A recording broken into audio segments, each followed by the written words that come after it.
Case আমাদের কাছে এসেছিল। আরভিনা নাম মানে একটা 20 বছরের একটা মেয়ে।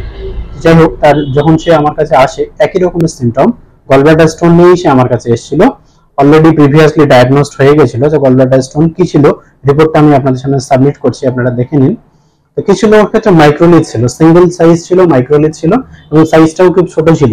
আমি এই ক্ষেত্রে আপনাদেরকে বলে রাখি যে গলব্লাডার স্টোনের ক্ষেত্রে আপনাদেরকে কিন্তু খুব ইম্পর্টেন্ট ভাবে মনে রাখতে হবে যে আমাদের স্টোনের সাইজটা যেন গ্রেটার দেন 6 mm না হয়, কারণ গ্রেটার দেন 6 mm হলে ম্যাক্সিমাম ক্ষেত্রে দেখা যায় যে ওটি বা সার্জারির দিকে যাওয়াটাই বেটার। বিলো 6 mm আর এবং যদি স্টোনের সংখ্যা কম থাকে তাহলে সেই ক্ষেত্রে কিন্তু আমাদের হোমিওপ্যাথিক মেডিসিনে দুর্দান্তভাবে গলব্লাডার স্টোন চলে যায়। তার মানে 2 to 6 mm এর মধ্যে যদি গলব্লাডার স্টোন থাকে তাহলে সেই ক্ষেত্রে কিন্তু আপনারা ভালো কোনো হোমিওপ্যাথিক ডক্টরের সাথে সাজেস্ট করতে পারেন এবং সেই সাজেশন নিয়ে কিন্তু আপনারা মেডিসিন নিতে পারেন। এই ক্ষেত্রে যে আমরা কেসটা দেখেছিলাম মাইক্রোলেথ ছিল, সিঙ্গেল সাইজ 2 পয়েন্ট সামথিং এর ছিল স্টোনটা।